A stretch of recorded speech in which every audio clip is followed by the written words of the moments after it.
तो buzzing stocks में सबसे पहले हम बात करने वाले हैं कल्याण ज्वेलर्स की। कल इसमें 14% तक की गिरावट देखने को मिली। कल्याण ज्वेलर्स में आज भी 2% तक कल्याण ज्वेलर्स जो है वो 12 बजे तक 2% तक ये नीचे था। रिटेल HNI जो इसके इन्वेस्टर्स हैं, इनके मार्जिन कॉल का गिरावट में कहीं ना कहीं एक योगदान देखने को मिला है। इसके अलावा जो प्रमोटर के गिरवी हिस्सा है वो भी बढ़ाने की यहाँ पर आशंका है और म्यूचुअल फंड्स की हिस्सा बिक्री के डर से भी शेयर में कहीं ना कहीं एक दबाव देखने को मिला है। तो सर, कल्याण ज्वेलर्स, इस पर आपका क्या नज़रिया रहेगा और जिनके पास ये हैं या कोई फ्रेश एंट्री की अगर सोचे तो क्या इसमें करनी चाहिए फ्रेश एंट्री? अपने प्रमोटर फिएस्को में फंसा था और बहुत वॉलेटाइल मूवमेंट किया था। अब होता क्या है ना, बहुत प्रैक्टिकल बात है। We take the fundamentals first. मैं हमेशा एक चीज बोलता हूँ, कंपनी बिजनेस कर रही है, पैसे कमा रही है, स्टेबल है, मैनेजमेंट अच्छा है, I can bet the money. तो कल्याण ज्वेलर्स पे मैं शुरू से बना कर रहा था कि भाई मुझे अब बहुत गोफी लगती हैं चीजें और नहीं अच्छा लगता। अभी भी मैं यही चीज आपको बोलूँ, हायर लेवल्स पे हमेशा मैं ट्रोल भी हुआ कि देखो कल्याण ज्वेलर्स चल रहा है ये आदमी। Once you have been proved कि आपके इंटेंशंस मेलाइन होते हैं, तो आपका एक क्लियर कैरेक्टर दिख जाता है। I am not doing any character assassination, but हाँ, प्रॉब्लम्स आपके पास समझ में आने लग जाती हैं, अक्यूमुलेटेड होती हैं। मेरे को कल्याण ज्वेलर्स में कुछ भी अच्छा नहीं लगता। मैं फ्रेश एंट्री किसी भी हाल में नहीं बोलूंगा। मैं बोलूंगा आपके पास अगर पोजीशन है हायर लेवल पे, आपको जहां एग्जिट मिले वहां एग्जिट ले लीजिए। Stay away from this stock for ever. Okay, ठीक है सर। चलिए अगले बजिंग स्टॉक पर बात कर लेते हैं। इटर्नल हमारा रहने वाला है अगला बजिंग स्टॉक। दरअसल इसमें दो अपडेट हैं। एक तो कल यानी कि 21 फरवरी को रिजल्ट आए हैं जिसमें जो पैट है वो उसमें अच्छी ग्रोथ देखने को मिली है। रेवेन्यू में 20% की एक ग्रोथ देखने को मिली है। इसके अलावा इसके जो मार्जिन्स हैं वो 2.3% तक रहे हैं, जबकि उम्मीद 1.9% के आसपास की थी। एक तो ये खबर है। दूसरी, जो ग्रुप के CEO हैं दीपिंदर गोयल, उन्होंने अपने पद से इस्तीफ़ा दे दिया है और 1 फरवरी से ये इस्तीफ़ा लागू होने वाला है। और ब्लिंकिट के जो CEO हैं अलबिंदर ढिंडसा, वो अब गोयल की जगह जो है वो पदभार संभालते हुए नजर आएंगे, यानी कि ग्रुप CEO की भूमिका वो निभाते हुए नजर आएंगे। बस इसी खबर का असर है कि आज नतीजे अच्छे होने के बावजूद भी शेयर में कहीं ना कहीं एक प्रेशर देखने को मिल रहा है। तो रचित सर, इटर्नल पर आपका क्या टेक रहेगा सर? देखिए, अब मैं बोलूंगा तो आप बोलेंगे भाई ये आदमी बहुत ही कॉन्ट्रा बातें करता है। जी। But I have always been staying away from eternal, और हमने पहले भी बातें करी। बट ये जो नंबर्स है ना, they are doing the talking. और ये नंबर्स कहीं ना कहीं एक टर्न अराउंड स्टोरी तो दिखा रहे हैं इस पे, और क्लियर केस दिखा रहे हैं कि हाँ, ये नंबर्स में स्ट्रेंथ है। जहां तक बात है कि गोयल साहब के एग्जिट की और दिनसा साहब के आने की, तो he is already part of the system. जी। ब्लिंकिट को ये बहुत कंफर्टेबली रन कर रहे हैं। There is no outsider, there is no alien which is coming to the management, जिसके कारण से हमको कोई प्रॉब्लम हो या जिसके कारण से हमको डर लगे। जिनके पास है बिल्कुल बने रह सकते हैं, नंबर्स इंप्रूव हो रहे हैं। और कहीं ना कहीं एक कॉम्पिटेंसी ये भी दिख रही है। मतलब आपको मैं बताता हूँ मेरे को प्रॉब्लम क्या हो रही थी कि ये कैश बर्न बहुत ज्यादा कर रहे थे। ये प्रॉफिट पिछले 2-3 क्वार्टर से भी आ रहे थे, बट ये कैश बर्निंग इतनी कर रहे थे कि प्रॉफिट रियलाइज नहीं हो रहा था। Now they are finally doing it. तो अब ऐसा लग रहा है कि इनको ये दिख गया इनका बिल्डअप जिस तरीके से। वो बात अलग है कि कंपटीशन है और सारा स्ट्रक्चरल इस तरीके से है, कभी भी ऊपर नीचे हो जाए। बट हाँ, the numbers are good, numbers are doing the talking. मुझे इस मैन और गोयल साहब कोई बिल्कुल एग्जिट नहीं कर रहे। He will be there part of the team. वो ठीक है, पोजीशन वो नहीं होगी, क्योंकि उनका खुद का कुछ एक पर्सनल मैटर्स और पर्सनल कमिटमेंट्स और पर्सनल नए वेंचर्स जो वो जा रहे हैं, वो कहीं ना कहीं इस कंपनी को प्रॉब्लम में ना डाल दें, इसीलिए उन्होंने ये लिया है।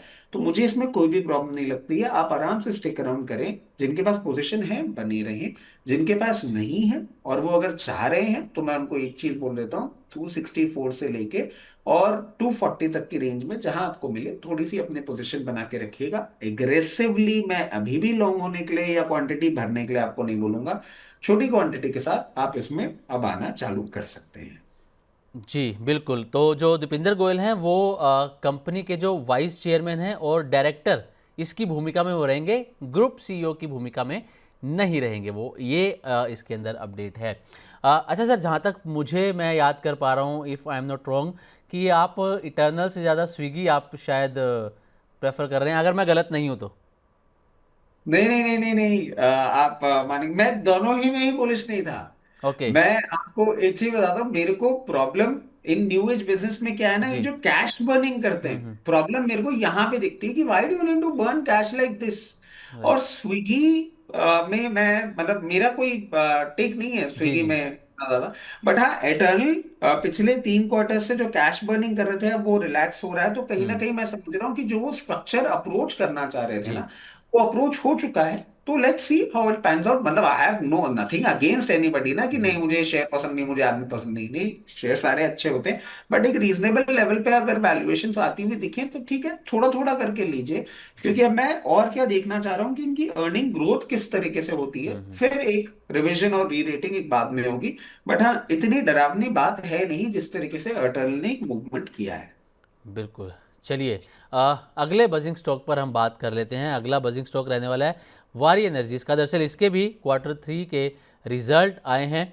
रिजल्ट हम देख लेते हैं इसके। तो रिजल्ट में जो इसका प्रॉफिट है वो 26% बढ़ता हुआ नजर आया है। रेवेन्यू वो भी करीब करीब 25% ऊपर रहा है इसका, और मार्जिन रहे हैं 25.5% पर, जबकि पिछले क्वार्टर में ये थे 23.2%।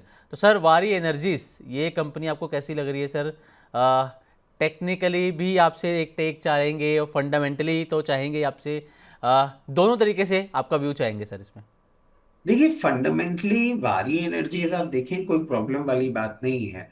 पूरे स्पेस में ही जो सिचुएशन चल रही है उस पर्टिकुलर फिएस्को का ये एक पार्ट बन के रह गया है। और उसके साथ साथ देखिए, वारी में एक प्रॉब्लम तो है, एक्सपोर्ट्स 58%। बट मैं समझता हूं कि अब जो हम बातें कर रहे हैं ना कि एक शिफ्ट आ रहा है धीरे धीरे, we are going anti US, क्योंकि इनका सबसे बड़ा क्लाइंट ही यूएस से था। और अब इसके बावजूद अगर ये नंबर्स ला पा रहे हैं तो कहीं ना कहीं ये चीज क्लियर है कि हाँ, they have finally got hold of alternate clients, alternate market position ये बनाने में लग गए हैं, which is a very good thing for the company. Off highs trade कर रहा है, अच्छा लग रहा है। और मगर इसमें आप बोले क्या इस रिजल्ट के बाद एक गेम चेंजिंग होता हुआ दिखेगा, ये मैं नहीं बोलूंगा आपको। जिस तरीके से मूव कर रहा है ये मूवमेंट आपको रुकता हुआ दिख सकता है 2860 के आसपास। 2860 एक लेवल है। अब टेक्निकल पे अपन आ जाते हैं। 2860 के ऊपर जब ये सस्टेन करना चालू करेगा फिर आपको एक ट्रेंड चेंज होता हुआ दिखेगा, बेरिश ट्रेंड से बुलिश ट्रेंड में आएगा। और फिर आपको 3600 तक का भी मूवमेंट बहुत कंफर्टेबली करता हुआ दिखा सकता है। Till the time it is maintaining below 2860, ये आपको किसी भी दिन थोड़ा सा लोअर लेवल पे 2450 या 2300 तक भी आता हुआ दिखे तो विचलित ना हो। बट हाँ, आपने इन रिजल्ट्स में कहीं ना कहीं दिखाया है कि you are in a position to find alternate markets, which is very good for the. Okay, तो सर वारी एनर्जीज या फिर प्रीमियर एनर्जीज, दोनों में से कहाँ आपको कौन सी कंपनी लग रही है बढ़िया, जो आप रेकमेंड करना चाहेंगे? मैं तो दोनों ही अच्छा, दोनों में। आप दोनों में बुलिश नहीं है मतलब? नहीं नहीं नहीं, देखिए आप जिस तरीके से अभी मेरे को एकदम से अलार्मिंग सिचुएशन जी। दिखी कि भाई इस मार्केट में आप क्या रिकमेंड, मैंने नहीं नहीं नहीं। देखिए, अच्छे हैं दोनों स्टॉक, अच्छे हैं। But if you talk about the comparison तो वारी is relatively betterly position. Okay. थोड़ा सा कंपनी की जो सिचुएशन है सारी है वो कहीं ना कहीं वारी की थोड़ी सी बेटर लगती है। आप अगर नंबर्स की बात भी करेंगे तो यू जी। Will get to see the difference. और वैल्यूएशंस भी आप देखेंगे ना, तो अभी रिलेटिवली वारी के बेटर है। बट क्या इन दोनों में से कोई मैं अभी रिकमेंड करूंगा आपको बाइक के लिए, ये कोई भी नहीं। जुल्म ना कराएं, क्योंकि मार्केट की जो मैं सिचुएशन देख रहा हूँ उसमें कुछ भी रिकमेंड करना। और क्योंकि बिल्कुल। होता क्या है, देखिए हम रिकमेंड करते हैं, दर्शक ले लेते जी। हैं, एट टाइम स्टॉप लॉस भी नहीं लगाते हैं, और फिर वो जो पेन पॉइंट होता है और जो मैं देख रहा हूँ ना मार्केट में, मेरी हिम्मत नहीं हो रही है अभी कुछ भी रिकमेंड करने की। बिल्कुल। चलिए ठीक है सर, अगली कंपनी पर हम बातचीत कर लेते हैं। अडानी ग्रीन है। दरअसल इसमें गोल्डमैन सैक्स इन्होंने 10 लाख शेयर बेचे हैं इसके अंदर, अडानी ग्रीन के अंदर। इसके अलावा बीएनपी परिबास फाइनेंशियल मार्केट्स इन्होंने भी 10 लाख शेयर इसमें बेचे हैं। सोसाइटी जनराले इन्होंने 5.5 लाख शेयर इसके अंदर बेचे हैं। और ये जो ब्लॉक डील हुई है ये हुई थी कल यानी कि 21 फरवरी को। तो सर अडानी ग्रीन पर आपका टेक जानना चाहेंगे। देखिए एक चीज है, अब आप इसको टाइमिंग बोल लीजिए या कुछ भी बोल लीजिए, अडानी ग्रीन में कल इन तीनों फंड्स ने सेलिंग करी। उसके लिए मैं आपको काउंटर बात ये भी बोल सकता हूँ कि अगर इन्होंने सेलिंग करी तो किसी ने बाइंग भी करी होगी। हम्म। मगर ये कल सेलिंग करके गए हैं और आने वाले कल इसका रिजल्ट है। जी। 23rd is the result day. Hmm. Result के 2 दिन पहले अगर आप दे रहे हैं इसको मार्केट के अंदर, तो कहीं ना कहीं आपको पता है किस तरीके से रिजल्ट में परफॉर्मेंस आने वाला है। Now we have to wait for the results for direction. अगर रिजल्ट इसके उस लेवल पे आ जाते हैं जिन लेवल्स पे इन्होंने एग्जिट करने वालों ने सोचा है, तो हो सकता है आपको ये 824 तक के लेवल भी दिखा दे। टू द कॉन्ट्रा ओपिनियन, अगर वैसा जैसे ये सोच रहे हैं तो नहीं आता है और रिजल्ट अच्छे डायरेक्शन में आ जाता है, तो कहीं भी आपको 868 968 से 980 तक का मूवमेंट करता हुआ दिखा सकता है। जिन भी लोगों के पास पोजीशन है अकॉर्डिंगली मैनेज करें। क्या यहाँ पे मैं ये बोलूंगा कि अट्रैक्टिव लगता है लोअर लेवल्स पे भी? उस पे मैं थोड़ा सा डाउटफुल हूँ। जिस तरीके से इसकी वैल्यूएशन है, मतलब अराउंड 7.5% बुक वैल्यू और ये सारी चीजें हैं, तो मैं बहुत कंफर्टेबल नहीं हो पा रहा हूँ। और अलोंग विद दैट एक और रियलिटी ये भी है कि जब तक आपका यूएस का फियास्को पूरी तरीके से खत्म नहीं हो जाता, अडानी ग्रुप में कोई भी फ्री हैंड मूवमेंट मुझे थोड़ा सा डर देता है।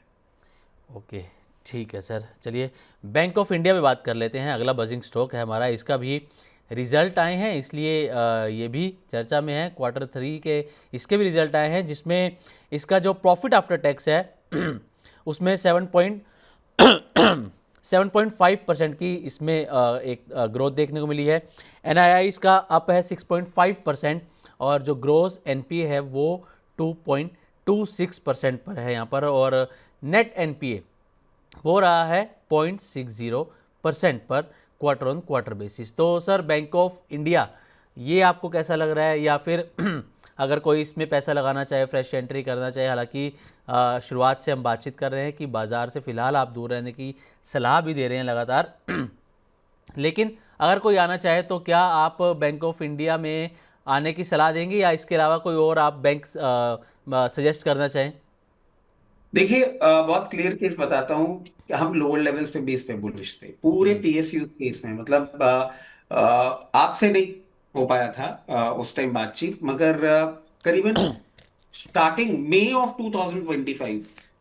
और ये मैं आपको क्यों बोल रहा हूँ, क्योंकि उस टाइम ना एक रिपोर्ट आई थी और उसके बाद हमने रिसर्च करी थी कि एनपीएस किस तरीके से लोअर लेवल पे आ गए पूरे पीएसयू बैंक के, जो गवर्नमेंट ने क्लियरिंग क्लीनिंग करी थी। And at that given point in because उस रिपोर्ट को हमने कवरेज में डाला था, around 4% was the NPA of private banks and around 2 to 2.5% NPA पे आ गया था आपका पीएसयू बैंक। तब से हमने पीएसयू बैंक्स पे अपना कवरेज स्टार्ट कर दिया था। उन लेवल से बहुत अच्छा मूव कर गया है। जिन भी लोगों ने उस टाइम की कमेंट्री के साथ इसमें पोजीशन बनाई थी, मैं बोलूंगा अब टाइम है, आप यहाँ पे हायर लेवल्स पे पार्शियल प्रॉफिट अपना बुक कर सकते हैं। ये बिल्कुल भी नहीं कह रहा हूँ कि ये रैली यहीं रुक रही है, हाँ, मगर थकावट आपको हायर लेवल पे देखने को मिलेगी। और जो मार्केट में हम लेवल्स देख पा रहे हैं उसमें आपको और करेक्टिव लोअर लेवल्स देखने को मिलेंगे, तो वहां पे आप वापस बाइंग कर सकते हैं। पीएसयू बैंकिंग स्पेस पूरा अच्छा लग रहा है। अगर आप बोलें तो कभी भी आपको 960 940 के रेंज में स्टेट बैंक मिले, it's a very good buy. 116 से 118 या 114 तक की रेंज में पीएनबी दिखे, it is a very good buy. Union Bank अगर आपको कभी भी 162 164 की रेंज में दिखे, it's a very good buy. और Union Bank, if I am correct, Bank Nifty में भी इसने अपनी जगह बना ली है। बैंक ऑफ इंडिया भी कभी भी आपको प्रॉफिट टेकिंग कूल ऑफ होता हुआ दिखे और उसके बाद आपको अराउंड 154 की रेंज में दिखे, it becomes a good buy. PSU space में हम तब भी एक अपना कंफर्ट लेके अभी भी बैठे हैं।